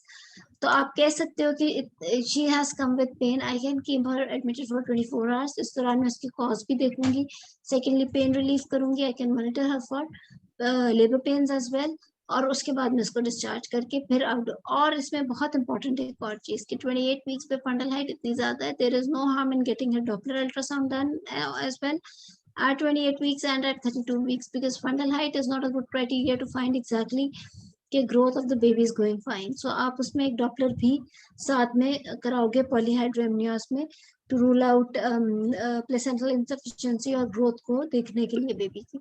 और 28 weeks और 32 weeks के ऊपर बेसलाइन। बाकी yes, जिस तरह आप ने कहा you can admit her, you can get her blood sugar levels done. आपने सीधा बोलते बोलते 36 या 37 वीक्स पे जाके भी इसको माइल्डली पॉली या माइल्ड रखना है। टैप किस वक्त करना है बीच में, ये जरूर सवाल होता है पॉलीहाइड्रोएमनियोस में। मुझे ये बता दो कि कितने पेशेंट्स को एंडोमेथासिन देते हो और कितनों का टैप करते हो। किधर गई कश्यप? पॉलीहाइड्रोएमनियोस में किसी का भी नहीं। मैं आज तक किसी को एंडोमेथासिन दी है? कश्यप बता दो। नहीं मैडम, नहीं भी। तो why are you saying in your exam? Indomethacin का somehow role है, yes you can give it to the patient, but it has got side effects as well. तो आप उसको accordingly देते हो, but polyhydramnios और टैप किस में करते हैं? कोई जवाब दे दे इस बात का। पॉलीहाइड्रोमियास में टैप किसका करते हैं? 2-3 क्वेरीज मैं आपकी बता रही हूँ। एक ये कि माइल्ड मॉडरेट सिवियर के चक्रों में पढ़ने की जरूरत नहीं। अच्छा चलो, बहुत ज्यादा सिम्टम्स के साथ आ गई है। For example, a patient has come to you with polyhydramnios and she is having shortness of what exactly do you mean by symptoms? किस स्टेज पे आप फैसला करोगे उसके सिम्टम्स को देख के कि आप टैप करना है? पहले ये बता दो साथिया। शॉर्टनेस ऑफ ब्रेथ है और पेशेंट जो है ना बहुत अनकंफर्टेबल है, मतलब उसको चलो टैप करने लगे हो, उसे क्या बताओगे? टैप के बाद क्या होगा? तो ये बताएंगे कि टैप मतलब मैं ये amnio reduction but this temporary procedure and fluid can reoccur within 48 to 72 hours. 24 hours actually. 24 to 48, yes ma'am. Yes, but it will provide a temporary relief. Exactly. तो एग्जाम में अगर टैप का नाम बोलोगे भी तो ये सारी स्टेटमेंट बोलनी है कि I will tell my patient that I am doing this tap only because she is so much symptomatic. Symptomatic का मतलब ये है कि वो तो करवट भी नहीं ले सकती, वो लेट भी नहीं सकती। उस स्टेज तक हमने क्यों वेट किया टैप का? क्योंकि टैप से एक तो चलो निकलेगा लिक्विड, लाइकर निकल आएगा, बट नेक्स्ट 24 से 48 आवर्स में दोबारा बनने का भी उतना ही चांस है। So tap is not actually the treatment for her. और हम कितने को टैप कर लेंगे? इसलिए आपने अपनी ट्रेनिंग में भी देखा है कि टैप बहुत रेयर प्रोसीजर है।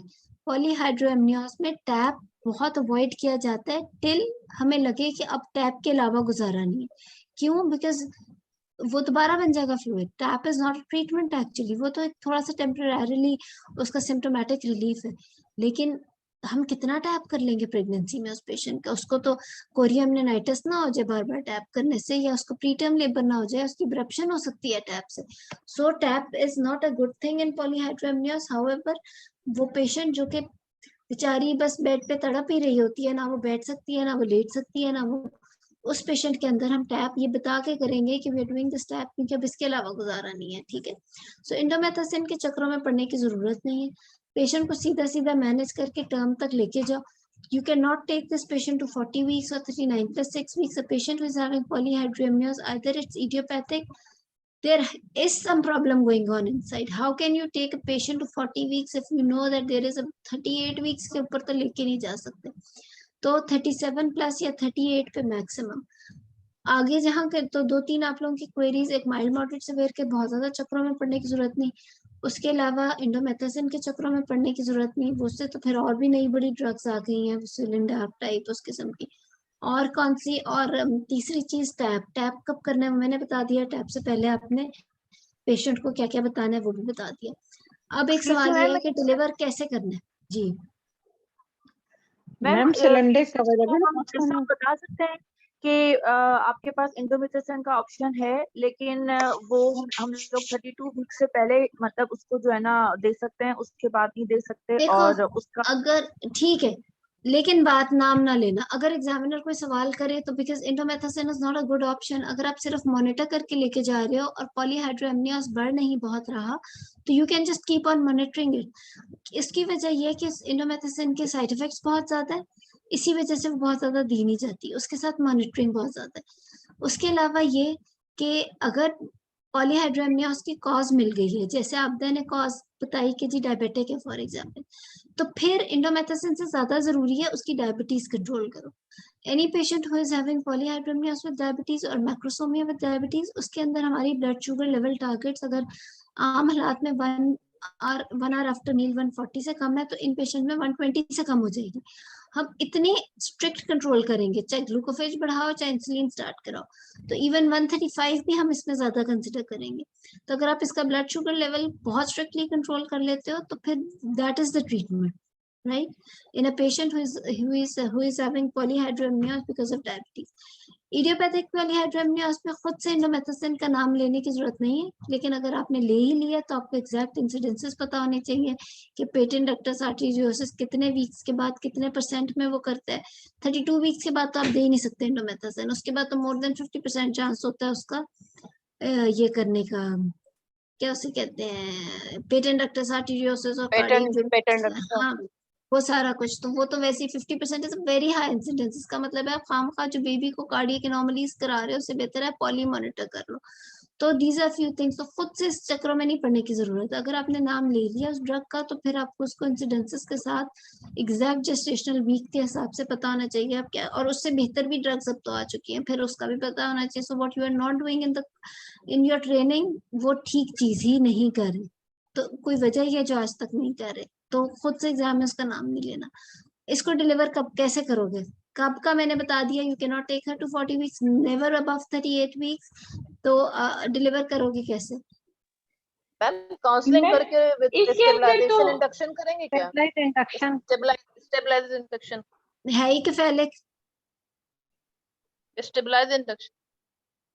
मैम अगर पेशेंट कैफेलिक है को तो स्टेबलाइज इंडक्शन क्यों? मैम मैम कंट्रोल ARM इसका करेंगे। मैम कंट्रोल मतलब मेरा मैं कहने का मकसद है कंट्रोल ARM, मतलब कंट्रोल ARM कब ARM करोगे? मैम कंट्रोल क्या कंट्रोल? कंट्रोल ARM करेंगे मैडम। कंट्रोल ARM कब करोगे मैडम ARM? इसका सर्वाइकल फॉलीज डाल के मैम थोड़ी सी सर्वाइकल डायलेटेशन मैम अचीव करके फिर कंट्रोल्ड ARM करेंगे जब वो एटलीस्ट 4 सेंटीमीटर डायलेट हो जाएगा। तो वो तो आप बात करो ना, पहले से क्यों कंट्रोल ARM? कंट्रोवर्शियल बातें पहले से ही किए जा रहे हैं आप लोग। मैडम वो पहले तो बात ही नहीं हुई, फॉलीज से वो उसको तो बात ही नहीं हुई। सर्वाइकल करेंगे। कैथेटर से क्यों करोगे? मैडम मैम टैबलेट इसके अंदर ना हम लोग normal induction of distended uterus है। क्या है आयशा? मैडम टैबलेट के साथ यूट्राइन हाइपर स्टिमुलेशन का चांस तो ऑलरेडी इतना डिस्टेंडेड यूट्रस है, इसलिए intracervical Foley's isn't it a better option? अच्छा, अगर सर्वाइकल फॉलीज डाला है वो अंदर ही रहा है, कुछ असर नहीं हुआ किसी चीज का, फिर we have to go with a tablet. ये तो बड़ी अजीब बात होगी, ऐसे नहीं है। देखो जो सर्वाइकल इंडक्शन है ना, इंट्रा सर्वाइकल कैथेटर, वो सिर्फ उसके लिए रखो जो प्रीवियस सिजेरियंस वाले। ओके, इस तरह का काम नहीं करना। क्यों हाइपर स्टिमुलेशन होएगी? आप उसके अंदर जेल रखो या गोली रखो, जो भी आपके पास अवेलेबल है वो रखो और मॉनिटर करो। मैंने तो कैफेलिक बेबी रखा है, उसको मॉनिटर करो। जब पेन्स आएंगे हेड खुद ही नीचे आ जाएगा। आपने क्या स्टेबलाइज इंडक्शन करनी है? क्या स्टेबलाइज इंडक्शन तो इंटायरली डिफरेंट फिनोमेना है। वो तो अनस्टेबल आई के लिए होती है। मैंने तो इसकी लॉन्गिट्यूडनल लाई रखी हुई है। तो आप पता नहीं क्यों आप लोग कंट्रोवर्शियल बातें क्यों पहले करते हो? मैम इसके अंदर हम लोग सिंपल ये करेंगे कि हम लोग पेशेंट को पहले एक्सप्लेन करेंगे कि देयर इज अ मतलब पॉलीहाइड्रोमियोस प्रेजेंट है, तो failure of iatrogenic caesarean section या इमरजेंसी सिजेरियन सेक्शन की जरूरत पड़ सकती है, बिकॉज देयर इज मतलब there is a probability of cord collapse. Although we will do induction of labour, I will monitor the labour, but in presence of multidisciplinary team I will ensure neonatologist presence. और in case अगर patient को proper 6 hours की induction के लिए वो proper first stage of labour को monitor करूंगी। जब वो second stage of labour meter हो जाएगी 5 to 6 सेंटीमीटर पे, मैं उसकी कंट्रोल्ड ARM करूंगी। But there is a chance, high chances of cord collapse, that's why I will ensure the presence of operation theatre at that time. In case of any emergency I will put cesarean section, otherwise I will deliver it normally. Controlled ARM क्या होता है? Ma'am controlled ARM हम लोग जो जिसको ये कहते हैं कि ऊपर से प्रेशर दे के ना हेड को बिल्कुल स्टेबलाइज करके तो वो ARM कर देते हैं। तो लेकिन जब मैम वो पेन्स आ रही हैं तो आपने कहना है कि वो तो खुद ही फिक्स हो गया है, खुद ही नीचे आ जाएगा। जी जी व्हाट इज बिल्कुल। Controlled ARM? मुझे समझ नहीं आ रही आप लोग क्यों इस तरह की बातें कर रहे हो। कंट्रोल्ड ARM जो पता नहीं किसी जमाने में कहा जाता था, वो कहते थे कि एक बाजू अंदर रख के, मतलब कि हेड को नीचे से स्टेबल करके फिर आप ARM करो कि खुदा ना खासा कोई कॉर्ड बाहर आ जाए या कुछ आ जाए तो वो आपको उसी वक्त पता लग जाए। लेकिन ये ऐसा कुछ भी नहीं है। हम I don't think anyone does it that way. Poly वाले मरीज में आप इंडक्शन करते हो, मॉनिटर करते हो, यू कीप ब्लड अरेंज, वही सारी अरेंजमेंट जैसे भी होता है ना बोली, न्यूनेटोलॉजिस्ट, एनेस्थेटिस्ट, उसको काउंसिल किया हुआ है about low threshold for caesarean section, blood arrange रखा हुआ है, एब्रप्शन के लिए भी काउंसिल किया हुआ है। And then when she is in active labour, आप उसको चाहे बहुत अर्ली ARM ना करो, जब हेड फिक्स होगा तब आप ARM करना। और फ्रैंकली जब हेड फिक्स होता है और ARM होता है, नॉर्मली इस तरह के मरीज का ARM स्टेज 2 में ले जाके किया जाता है, क्योंकि उसके साथ ही वो फुली होता है, she is a multi gravid, आराम से डिलीवर हो जाएगी। तो इसके अंदर तो कोई ऐसी चीज ही नहीं है। टेंशन बहुत ज्यादा आती है बहुत सिवियर पॉलीहाइड्रोएमनियोस का जो पेशेंट हो, जो कि अभी हमने कैटेगराइज किया था फायजा के साथ, जो सिवियर पॉलीहाइड्रोएमनियोस वाला पेशेंट होता है उसकी डिलीवरी में प्रॉब्लम आती है। उसके अंदर होता है कि you can even offer her caesarean section at the first place, considering कि ड्यूरिंग लेबर या तो PPH हो जाएगा या फिर उसका ARM के लिए उसकी एब्रप्शन हो जाएगी। तो और वो इतनी बड़ी एब्रप्शन होती है कि उसका टाइम भी नहीं होता, बिकॉज मोर देन 50% एब्रप्शन हो जाए with the gush of fluid coming out, तो फिर वो बेबी का इतना बुरा डिस्ट्रेस भी कर सकती है कि यू डोंट, और फिर उस एब्रप्शन के साथ PPH बुरा होता है। तो सिवियर पॉली के अंदर आप सिजेरियन भी कह सकते हो। हाउएवर अगर नॉर्मल डिलीवरी है तो उसके अंदर वैसे कुछ जगहों पर ये भी लिखा है कि ऊपर से टैप करो और नीचे से इंडक्शन करो। So because all you need to know is कि जब बहुत ज्यादा लाइकर है, तो फिर जो सिवियर वाला जो लाइकर है उसके अंदर mode of delivery is not an easy decision to take. जो नॉर्मल माइल्ड और मॉडरेट तक पॉलीहाइड्रोएमनियोस है उसमें कोई इतनी, वो तो जब आप कहोगे हेड फिक्स होगा, चाहे वो 6 सेंटीमीटर्स की होगी तब मैं कर दूंगी ARM स्टेज 2 में ले जाके, और साथ ही उसकी डिलीवरी का देख लेंगे, ब्लड हमने अरेंज रखा हुआ है। लेकिन जो सिवियर वाला है उसके अंदर जब वो एक दफा लेबर में जाती है या अगर कभी रप्चर्ड मेम्ब्रेन्स हो जाती हैं, फिर वो चीज आपके हाथ से भी निकल सकती है। तो इसलिए उसके अंदर आप सिजेरियन सेक्शन भी ऑफर कर सकते हो। ठीक है, so these are few things. बहुत सारी कंट्रोवर्सीज पॉली में आपको थी, इंडोमेथासिन वाली बात थी, खुद से नहीं बोलना उसमें, स्पेशली 32 वीक्स के बाद तो वैसे ही नहीं दे सकते। 28 वीक्स के बाद भी 5% से ज्यादा उसका रिस्क है पेटेंट डक्टस आर्टेरियोसिस का। उसके अलावा आपका रह गया ये कैटेगरीज के हिसाब से आप उसका एंटीनेटल मैनेजमेंट नहीं डिसाइड करते। You need to know the cause, if there is no cause तो अकॉर्डिंगली आप उसका 2 वीकली स्कैन भी कराते हो, उसका डॉपलर भी 28 वीक्स और 32 वीक्स पे जरूर कराते हो। उसके अलावा आप उसका कहाँ तक time of delivery, mode of delivery बहुत इंपॉर्टेंट होता है। तो ये सारी चीजें आपकी इम्पोर्टेंट है। बाकी इसको बोलने के स्टाइल में बिल्कुल आपने ने बहुत अच्छा थ्रू आउट मैनेज भी किया, और हमें उसकी एक आउटलाइन भी बोलते रहे कि किसको किस किस तरीके से लेके जाना है। ठीक है तो आई थिंक कुछ चीजें क्लियर हो गई होंगी। Excuse me, ma'am. As she is a multi-graviда patient, so sweeping can be beneficial in spite of induction. That we will keep on doing, yes. 36 weeks या 37 weeks पे आप एक दफा स्वीपनिंग जरूर करोगे। उसके बाद भी अगर वो लेबर में नहीं गई 38 weeks पे, yes, you will reassess her regarding history, examination, do the bishop score, and then decide the mode of induction. ठीक। और मैम इसमें एंटीनेटल स्टेरॉइड्स भी तो देंगे ना अगर 28 वीक्स पे हाँ आएंगे? सॉरी यस, आप स्टीरॉइड जरूर दोगे। यस सॉरी, वो मैंने पहले भी बोला था, किसी ने चैट में भी लिखा है, बड़ा अच्छा पॉइंट। स्टीरॉइड आप हमें अभी मेरे ख्याल है आपदा ने 36 वीक्स पे जाकर स्टीरॉइड्स दिए थे। 36 तक वेट नहीं कर सकते ना, उससे पहले प्री टर्म में चलेगी तो टाइम नहीं होगा, तो 30 वीक्स के बाद आप उसे एक स्टीरॉइड का दे दोगे।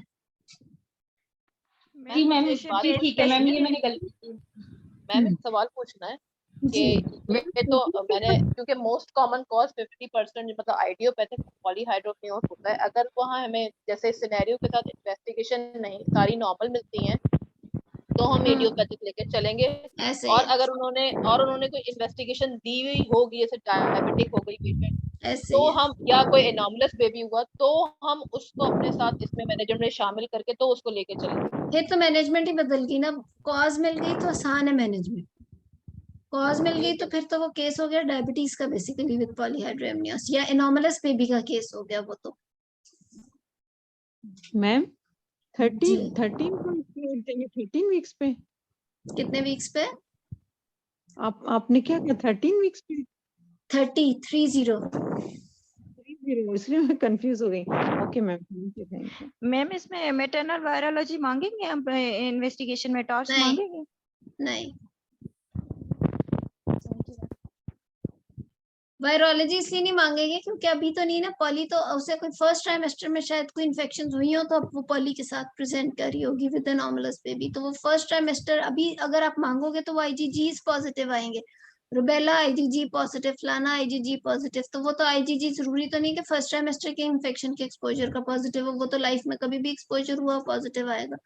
There is no significance of getting the virology done. Ma'am इसकी First जो trimester में हम मान सकते हैं। इन्वेस्टिगेशन होगी मैम, इसकी इन्वेस्टिगेशंस में तो HbA1c और OGTT इम्पोर्टेंट होगा, उसके अलावा बाकी सब कुछ तो हिस्ट्री में कवर हो इसकी जाएगा. इन्वेस्टिगेशंस में जो अलग से कश्यप भूल गई थी कहना, वैसे इन्वेस्टिगेशन पार्ट तक she was really very good. आगे मैनेजमेंट की प्रैक्टिस करने की जरूरत है. उसमें HbA1c, OGTT, first trimester scan, anomaly scan और फिर रीसेंट स्कैन और डॉपलर, ये 6 इन्वेस्टिगेशंस बहुत इंपॉर्टेंट थी. यस, यूरिन कंप्लीट पेन को रूल आउट करने के लिए. मैम ये की में जी, जी. शामिल तो नहीं होगा टॉर्च और ये जो कैरियोटाइपिंग है, ये की बेशक शॉर्ट मैं- केसेस हैं, लेकिन ये ना भूलो कि एक्स्ट्रा इन्वेस्टिगेशन या एक्स्ट्रा रिसोर्सेस वाली चीज फिर भी नोट होएगी. मैडम HbA1c मांगेंगे हम? OGTT अगर हुआ है पेशेंट का नॉर्मल है तो? आपका ये क्वेश्चन अच्छा है. अगर तो OGTT हुआ है और वो नॉर्मल है तो फिर HbA1c मांगने की जरूरत नहीं है. अगर OGTT नहीं है और सिर्फ BSR दिया हुआ है तो आप HbA1c मांग सकते हो. उसकी जी वजह मैडम। ये है कि कोई कॉम्प्लिकेशन पिछले 3 महीनों की चल रही है तो पॉली डेवलप हुआ है ना. जी मैडम जी। ठीक है, चलो गुड लक. इंशाल्लाह नेक्स्ट वेडनेसडे को मिलते हैं. कोई और इस तरह का या सिर्फ टॉपिक ही रख लेते हैं, सब मिलके भी करेंगे. देखो हर एक का एक अलग सेगमेंट ही अच्छा है, मैंने नोट किया. आपने इंटरेस्टिंगली हर सेगमेंट अपना ठीक करना है. Kashyap was good in history examination investigation part, उसमें मैनेजमेंट ने मार खा गई. वो भी उसी तरह करनी है जितनी इसने 4 मिनट में अपना हिस्ट्री वगैरह में कर दिया. Abda was good in the management part. Faiza was also good. Faiza was good in her concepts. उसको सिर्फ अपना समरी अपना कंपाइल करना है, बोलने का तरीका ठीक करना है. सो कीप ऑन प्रैक्टिसिंग इंशाल्लाह, और लगता है पास हो जाओगे सारे इंशाल्लाह. Thank you madam, thank you so much. Thank you so much ma'am. Most welcome जी. Okay, good luck. हाफिज.